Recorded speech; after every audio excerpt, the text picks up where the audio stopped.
Hi guys, welcome back to Nebula Fox Toy Reviews. Today we are going back to Jurassic World, but we're not going to the mainline Dominion stuff, we are going to the Hammond collection, like the last Jurassic video was that I uploaded, and when I can pick it up, I can't pick it up. Today we are going to be taking a look at the Hammond collection Dr. Ian Malcolm figure. I ended up getting this from York Unleashed Comic Con. From Rexy's Reviews, which is the same place I got the Parasaurolophus Hammond collection figure that I reviewed last time. That was my previous Jurassic review.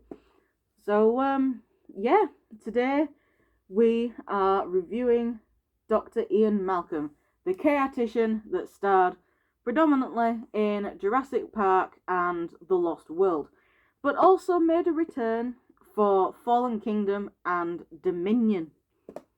It was more just a brief cameo in Fallen Kingdom, but had a proper appearance and a proper role in Dominion. So, yes, I'm very excited to get this figure. I've basically been wanting a Jeff Goldblum figure for quite a while now. I missed out on the original Legacy Collection release, which was back in 2018, I think. Mainly because the Legacy Collection humans, back then, were only available in the US. My ex at the time managed to find me Dr. Grant. Sorry, I got fur in my mouth. My ex at the time managed to get me Dr. Grant from a convention, which meant he paid a lot more than what the figure is actually worth. But then again, now the figure is probably worth more than what he paid. But oh well. So let's head on over to the review table and take a closer look at Dr. Ian Malcolm. Follow me. Okay, so here we are, there he is. Let's of course take a quick look at the box before we open the figure and take a better look at him. So, here is the front of the box. We have the Hammond Collection logo, Dr. Ian Malcolm, Mattel, a nice window so you can get a look at the figure, and then we have the nice embossed T-Rex skeleton, and then just the top of it, which looks like a crate for carrying the dinosaurs, but obviously this is not a dinosaur, this is a human. On this side, the Hammond Collection logo.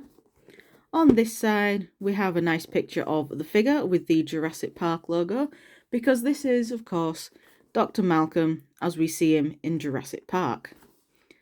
I paid $16.99 for this figure, which I believe is the retail price for them in the UK. I think they're like slightly cheaper than that in dollars in America. Yeah, on the back we have, once again, the Jurassic Park and the Hammond Collection logos. We have a nice sort of digital rendition of the figure, and a little picture of Ian Malcolm from the film, and a little bit of a bio. During his visit to Jurassic Park, Dr. Ian Malcolm's expertise in chaos theory comes to light in a painfully personal way.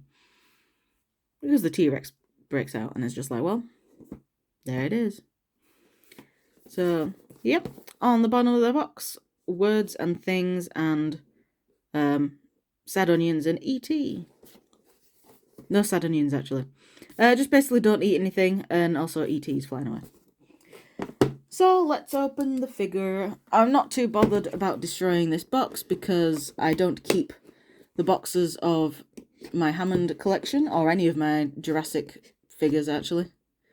I only keep anime figure boxes. So let's get him out. I also got the insert of the box, which is like amber. Let's get that out, actually. So it's just amber colouring, and it just has, a bit of a wall and a fence up here and some trees. So it's like in a dinosaur enclosure. But let's just throw the box on the floor because that will be going in the bin. Let's get all of the pieces out of the box. So yeah, this is my first Hammond Collection human figure. Kind of looks like he can just pop out as well. There's no cable ties holding him in like there are the dinosaurs, which is good. Because cable ties on the dinosaurs are a pain. There we go. The box can now go in recycling. And here he is. That head doesn't really want to move. But anyway, so here is Dr. Ian Malcolm. He is very, very small. move his feet around. So yeah, he is very, very small. Because obviously the human figures are meant to scale with the dinosaurs. Whether they do or not, I don't know.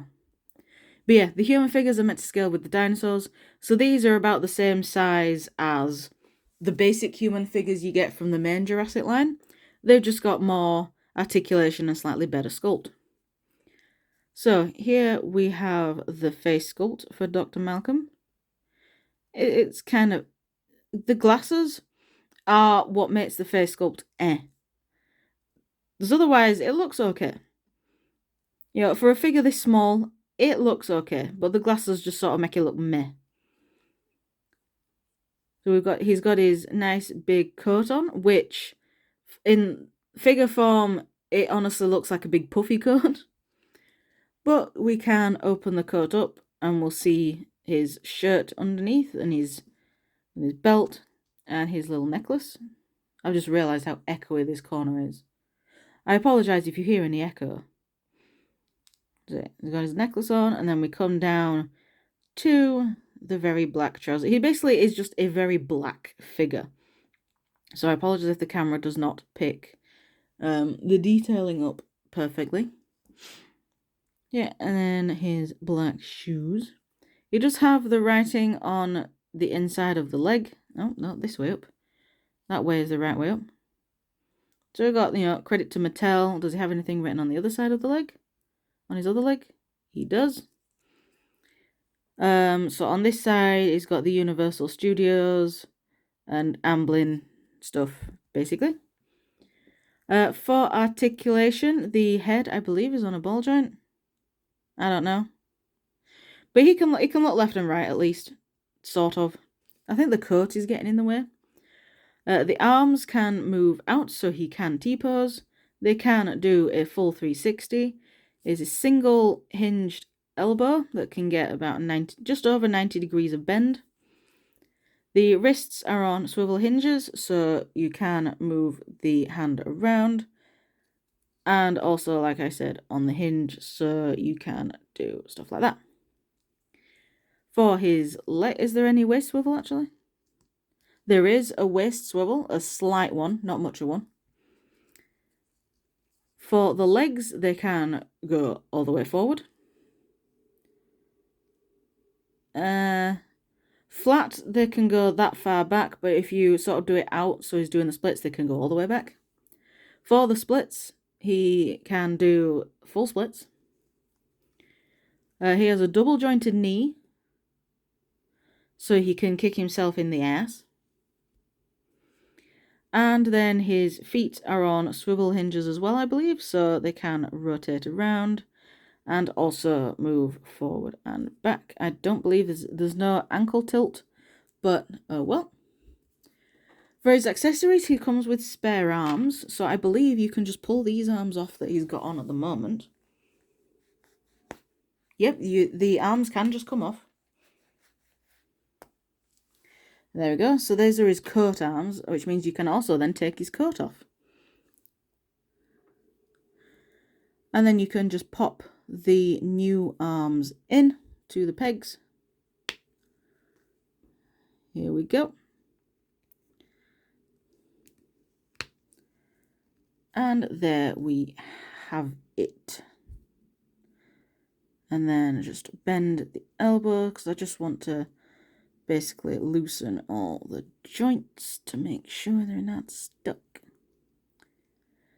And then, so yeah, in the rolled up, in the short sleeve arms, all the articulation is exactly the same, except you have, some extra skin showing, which is, just the same colour as the rest of him. And also the head articulation works a lot better now. So can he look up and down? Kind of, but not really. Also with this arm, he can now hold the flare he comes with. So it's just a red bit of plastic. This is obviously the flare, and then this is just the smoke. But yeah, he can now hold the flare with his short sleeve arms. My God, that is a loose grip. Is it meant to go in this arm? It's meant to go in this hand. Is it meant? Because he has grabby hands, but they're very, very small grabby hands. Does it say on the box which arm he's meant to hold the flare with? Apparently, he's meant to hold the flare with his coat arm. So this arm, he's meant to hold it in this hand. Can he? Yeah, he can. So yeah, okay, he's meant to hold the flare with his coat on. Because he's not holding anything in these hands. Yeah, he's not holding anything in these hands, but oh well. Which is weird, because in the film, he doesn't... The figure is meant to hold the flare when he's got his coat on and the long sleeves. But in the film, he holds it when he's like this, with his short sleeves. Oh well. But yeah, you could probably get a better look at the waist articulation here. It's on a ball joint, actually. By the feel of it.